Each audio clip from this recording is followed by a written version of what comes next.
امروز اومدم با یه ویدیوی جذاب از خطه سرسبز مازندران.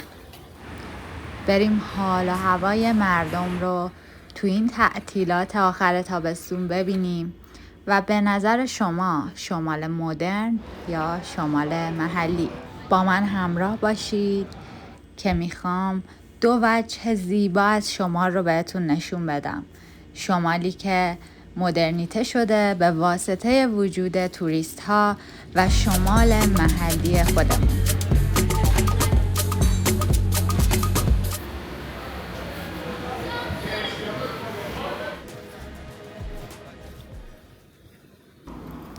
سلام و درود به دوستای عزیزم. امیدوارم که حال تک تکتون خوب باشه.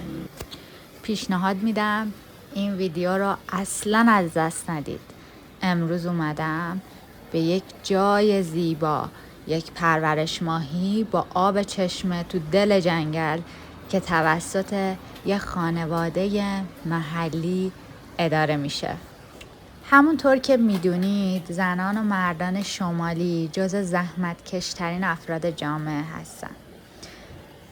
خانومای شمالی کسب و کارهای کوچیک خونگی تا کسب و کارهای بزرگ رو اداره میکنن، مثل شالیزار، گاوداری ها، مرغداری ها و مثل این خانوم پرورش ماهی. اینجا تو دل جنگله که میتونید از فضای سبز و زیباش لذت ببرید. ماهی قزلالا جزو محبوب ترین ماهی هستش که مردم ایران استفاده میکنن و معمولا این ماهی یا به صورت پرورشیه یا در رودخونه ها پیدا میشه. اگر از قیمت اینجا بخوام بهتون بگم، هر کیلوی ماهی قزلالا حدود 250-260 تومن هستش که اگر هم بخوام به دلار بهتون بگم هر کیلو میشه حدود $4. یک چیز نگران کننده در شمال اینه که این حس و حال محلی بودنش داره از بین میره، که یه دلیلش میتونه به خاطر وجود توریست های زیادی باشه و افراد زیادی که در اینجا ویلا خریدن و شهرک های ویلایی ساختن. و مورد بعدی اینه که خیلی از زمین های زراعی، شالیزارها و باغها تبدیل شده به ویلا و این موضوع خیلی نگران کننده است.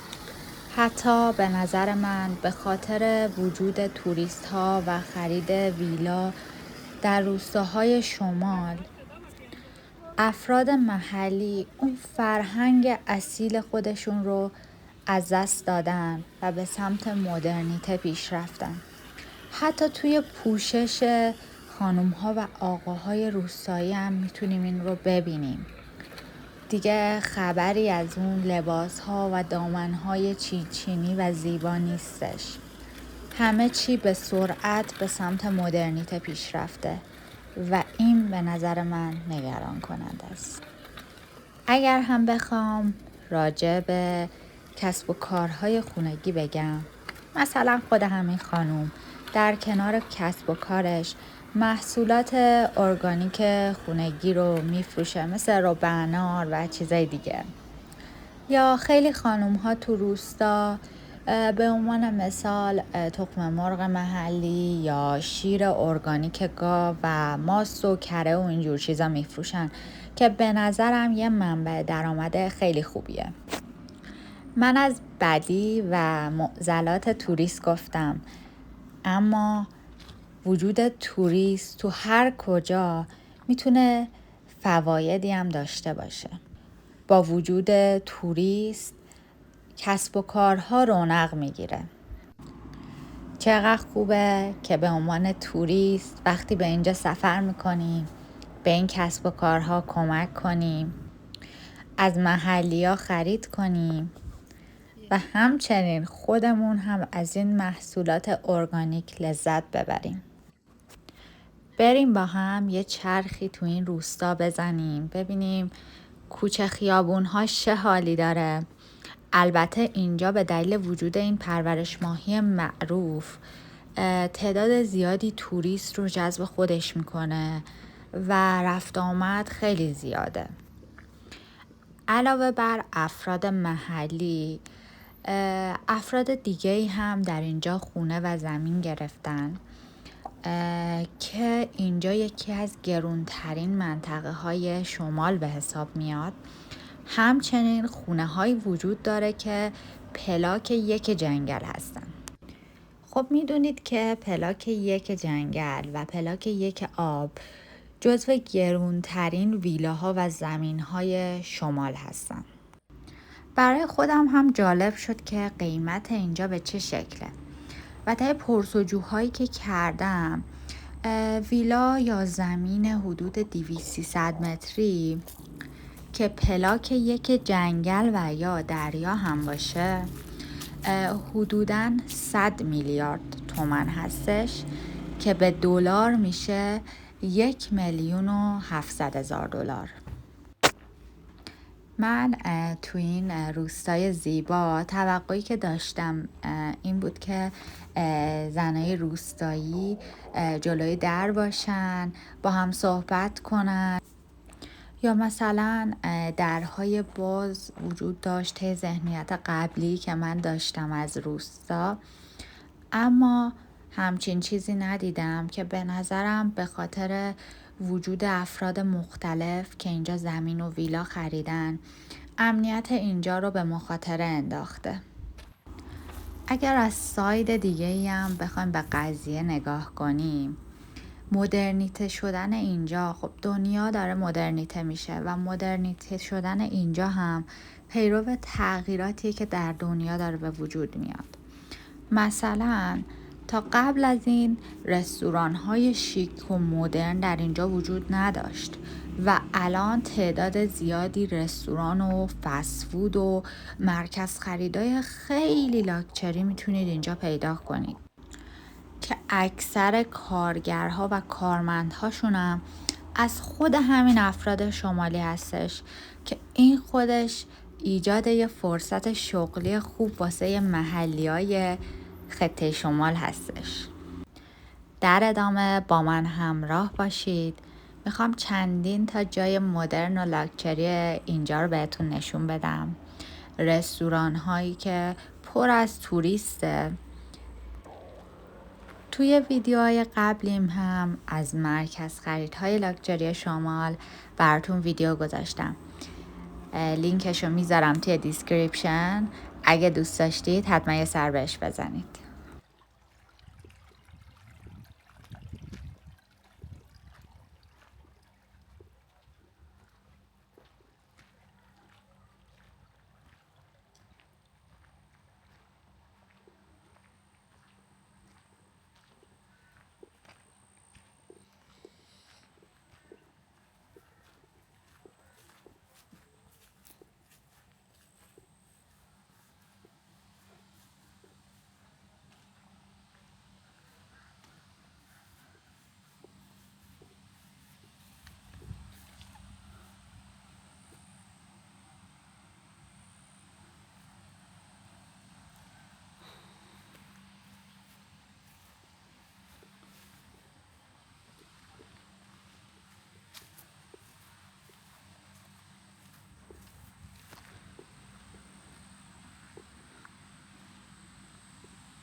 یکی از جاهایی که خیلی سر و صدا کرده تو شمال همینجاست. کافه‌ای که اگر یک بار از جلوش رد بشید، اون حجم زیاد شلوغی و تعداد ماشین هایی که جلوش پارک کرده گویای همه چیز هست و اون صف طولانی که برای خریدن کافی باید وایسید. من در خلوت ترین حالت اینجا به سر زدم که باز هم میبینید صف رو داره و شلوغ هستش. از این جور کافه ها کم نیست در شمال و هر بار که میری به شمال، هر بار که سر میزنی به اینجا، باز میبینی کافه جدیدی داره افتتاح میشه و این به نظر من خیلی خوبه، واسه توریست ها خیلی خوبه. همچنین چه توریست های داخلی چه توریست هایی که از خارج کشور میان.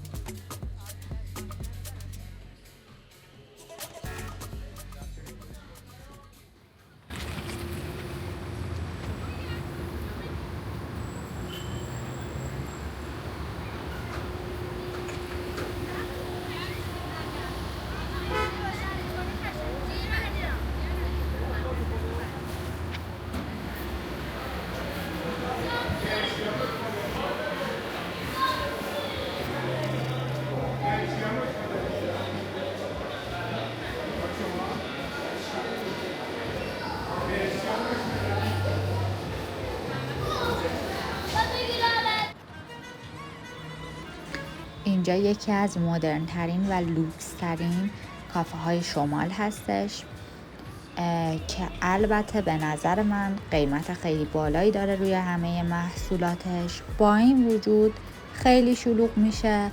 برای رفتن به قسمت رستورانش باید مدت ها تو صف انتظار بمونید که میزها خالی بشن و این برام خیلی جالبه. و سوالی که پیش میاد، آیا مردم ایران واقعا ثروتمند هستن؟ به عنوان مثال چیزی که من میدونم، مثلا قیمت پیتزا در اینجا حدود 800,000 تومنه که به دلار بخوام بگم حدوداً 12 دلار میشه. و اگر بخوام یک مقایسه‌ای بکنم، میانگین مثلا قیمت همین پیتزا توی تهران توی یه رستوران نسبتاً خوب حدود 400 الی 500,000 تومان که میشه حدوداً 8 دلار هستش و به همین دلیل میگم که قیمت اینجا نسبتاً بالا هستش. کلاً یه نکته منفی که بخوام راجع به اینجا بگم، به خاطر وجود همین توریست های زیادی که از شهرهای مختلف، کشورهای مختلف به اینجا میان، قیمت ها رو بسیار بردن بالا و مثلا یه محصول بسته‌بندی شرکتی رو سوپرمارکت های اینجا قیمت روی جلد نمیدن و خیلی میبرن بالا. البته همشون همینطوری نیستن. مردم شمال واقعا مردم خوبی هستن و اگر به اینجا سفر میکنید مراقب باشید که کلا سرتون نره. دوستای عزیزم، کم کم رسیدیم به آخرای ویدیو. ممنون که تا اینجا با من همراه بودید. ممنون از همه حمایت هاتون. اگر سوالی داشتید برام کامنت بذارید، حتما من در اسرع وقت جواب میدم. اگر این ویدیو رو دوست داشتید، ویدیوهای دیگه ما رو از شمال هم نگاه کنید.